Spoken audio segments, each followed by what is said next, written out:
আসসালামু আলাইকুম রাহমাতুল্লাহ। ওয়ালাইকুম আসসালাম। কি খবর ভাই? আলহামদুলিল্লাহ। আছেন যে ভালো আপনি? আছি ভাই, কোন রকম। দেশের পরিস্থিতি তো ভালো না, তো সেই অনুসারে যতটুকু ভালো থাকা যায় আর কি। আল্লাহ ভরসা, আল্লাহ ভরসা। আমরা আপা আমার কি অবস্থা আছে বলো? মোটামুটি। বাড়িতে না বাইরে? আমি বাড়িতেই, ঘরে আছি। তার চিন্তা করলে মনে কিন্তু যোগাযোগ নাই, কি অবস্থা আমার ভাই জেনে কি কারণে বুঝতে নিলে মারি। আমার ভাই তো আমার বুঝতে নিত না। আমি বড় মানুষ, আমি ছোট মানুষ হিসেবে একটু বুঝতে পারতাম না। না ভাই, বড় ছোট দিয়ে কি আর মানুষ যোগাযোগ করে, কথা বলে?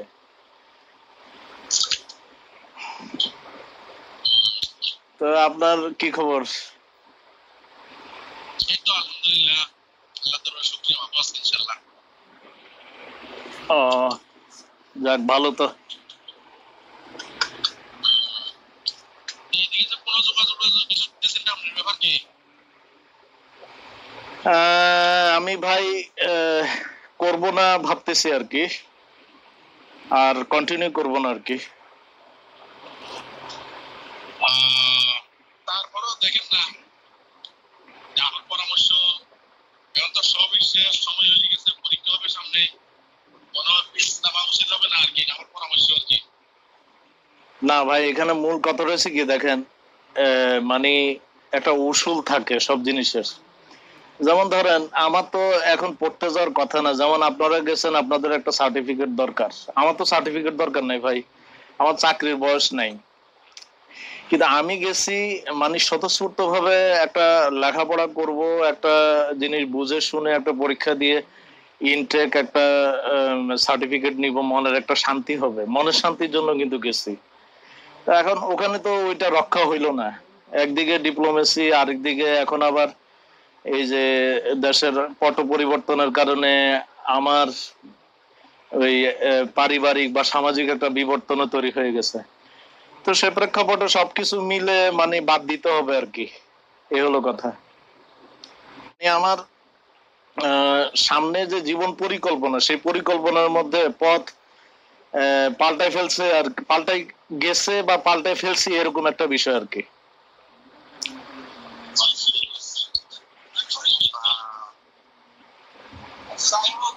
দেখেন, আমার পরামর্শ আর কি, আপনি ভাই হিসেবে, আমি ভাই হিসেবে আপনার কাছে আমার মানে যেন জোরে না পড়ে গেছেন, দেখি একটা সেমিস্টার যেহেতু শেষ হয়ে গেল, আরেকটা সেমিস্টার চালাই নেন, বা সময় দেওয়ার বেশি দূরে না, পরীক্ষাতে মধ্যে উঠতে পারে হয়তো, মনের কন্ট্রোল করা উচিত মনে হয় আর কি, আমার ধারণা আর কি, বা পরামর্শ। ভাই, আপনার দিক থেকে তো আপনার কথাটা ঠিক আছে, এখন কথা হয়েছে মনের শান্তি না হলে কিভাবে করা বলেন।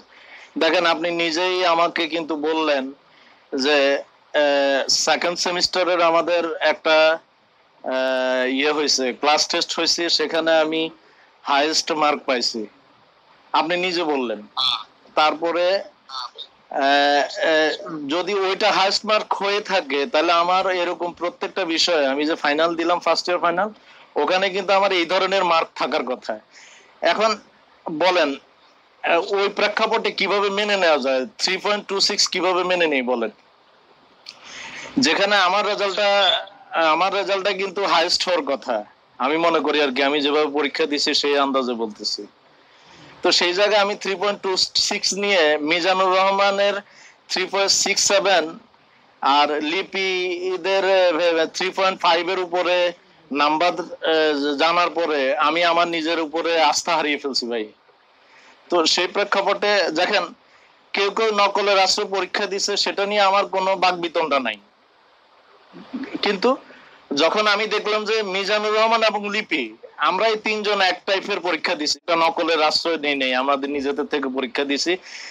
আপনারা কিভাবে দিচ্ছেন সেটা কিন্তু আমি খেয়াল করি নাই, তবে দু চারজনকে দেখছি খুবই নকলের উপরে পরীক্ষা দিছে। এখন এখানে যেটা বলতে চাই, কারো প্রতি আমার কোনো বিরূপ ধারণা নাই, আমি শুধু আমার ফলাফলটা চাই। যখন দেখলাম যে মিজানুর রহমান এবং লিপির সাথে আমার রেজাল্ট বলতেছে না, তখন আর আমার ভাই মনের জায়গায় থাকে না। কারণ ওই দুইজন কি পরীক্ষা দিছে, আমি কি পরীক্ষা দিছি, একটা এস্টিমেট কিন্তু আছে, আমরা যেহেতু তিনজন পাশাপাশি বসে পরীক্ষা দিচ্ছি, তো সেই ব্যাপারে মানে আর মনের জায়গা না থাকার কারণে আমি তো গেছি ভাই মনের স্যাটিসফ্যাকশনের জন্য। এখন সেই স্যাটিসফ্যাকশন যদি ডিস হয়ে যায় তাহলে তো আর হইলো না, বলেন ব্যাপারটা। রাগ তো বুঝবেন না কি ইউনিভার্সিটির সাথে আপনার কোনো লাভ তো হবে না, যেটা হয়ে গেছে তো হয়ে গেছে, ঘটে গেছে এটা আমার পরামর্শ। এখন অতীতকে নিয়ে টানাটানি না করে সামনের ভালো। এখন সামনেও তো ভাই আমাকে আবারও ঠকাবে, তাহলে লাভটা কি আর বলে? আপনার মধ্যে কি ব্যক্তিগত ক্ষোভ আছে? এটা তো না ব্যক্তিগত না, না দেখেন ভাই, ব্যক্তিগত ক্ষোভ আছে না আছে সেটা আসলে বিশ্লেষণ করা অনেক কঠিন ব্যাপার। আমার একটা প্রশ্ন ছিল। জি বলেন। প্রথম সেমিস্টারে আমাদের তো কোনো খাতা টাতা দেখানো হয় নাই, কিন্তু সেকেন্ড সেমিস্টারের ওই ক্লাস টেস্টের মানে খাতাটা ওই দিন দেখানোর উদ্দেশ্যটা কি ছিল একটু বলবেন? না না বলতে পারবো না, এমনি স্যার বলছে যে আপনারা কে কত পাইছেন এটা দেখে নেন, আপনাদের প্রতি কোনো অফিসার করলাম কিনা বা নাম্বার আমরা কিভাবে দিচ্ছি কমাই দিচ্ছি কিনা দেখেন। তখন আমরা আমাদের মতো করে দেখছি, দেখে আবার স্যারকে কাগজ জমা দিয়ে দিচ্ছি, 5-7 দিন আমাদের কাছে রাখছি, পরে আবার জমা দিয়ে দিচ্ছি। তো ভাই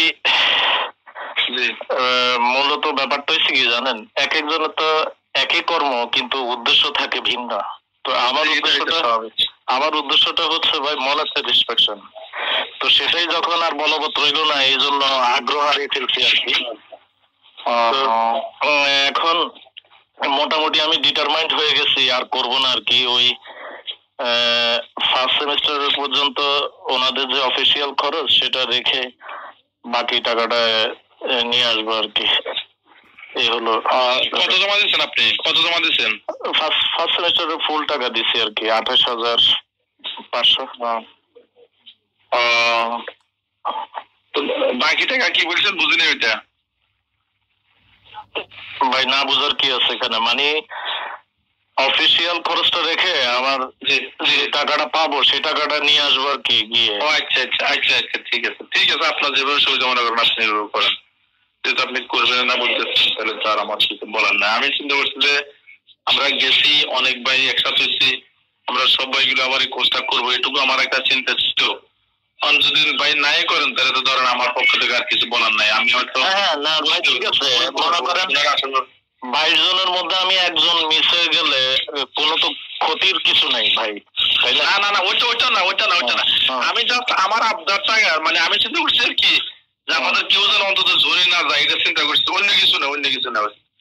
এখানে কেউ যদি ইউনিভার্সিটির কারণে পুরো কোর্স না হয় ইউনিভার্সিটি থেকে চাকরি চলে যাবনি বা কারো কোনো গতি বলি, যদি কেউ করে তার সার্টিফিকেট হবে না, করলে সে সার্টিফিকেট হবে না, কারো ব্যক্তিগত কোনো সুবিধা অসুবিধা নাই, ওইটার জন্য না। এমনি আমি করছি জাস্ট আন্তরিকতার কারণে, অন্তত যে জোরে না পড়েন এটুকুর জন্য আমি করছি। ঠিক আছে, আপনার বলাটা ঠিক আছে, যেহেতু মানে আপনি সমন্বয় করতে চাচ্ছেন আর কি, ঠিক আছে, আপনার দিক থেকে আপনি ঠিক আছেন, এটা আমি অ্যাপ্রিসিয়েট করি। কিন্তু কথা হচ্ছে আমি তো ভাই আমার মনের ব্যাপারটা বেশি প্রাধান্য দিব, তাই না? আপনি যেরকম আপনার নিজের ভালোটা নিজে ভালো বুঝেন বেশি, আমার তো হয়তো আমি বেশি ভালো বুঝি। তবে আপনার পরামর্শ আমি গ্রহণ করলাম, এটা পজিটিভ একটা কথা বলছেন, পরামর্শ দিয়েছেন, সেটা ঠিক আছে, মানি। আর কিছু করার নাই ভাই, সিদ্ধান্ত নিয়ে ফেলছি। আচ্ছা ঠিক আছে, ধরেন আমার আপনার সিদ্ধান্তের উপরে তো আমার কোনো হাত নাই। শোনান আসলে ওইটাই আপনার দায়িত্ব, স্বাভাবিক কথা যেটা আর কি। ঠিক আছে ভাই। ওকে তো ভালো থাকেন তাহলে না? আমার জন্য কাজ করে দোয়া করিয়েন ভাই, কাজ করে দোয়া করিয়েন অন্তত। অবশ্যই দোয়া রইল, দোয়া থাকবে। জি ইনশাল্লাহ। আর যোগাযোগ রাখিয়েন, মাঝে মাঝে যোগাযোগ রাখিয়েন, অন্তত আর চাঁদপুর গেলে আপনার সাথে দেখা করার চেষ্টা করবো। আপনার কি হাজীগঞ্জ নিয়ে পড়ছে না? হাজীগঞ্জ বাকিলা আর কি, সন্নাগ্রাম। আচ্ছা ঠিক আছে ভাই। জি ভালো থাকেন। ওয়ালাইকুম আসসালাম।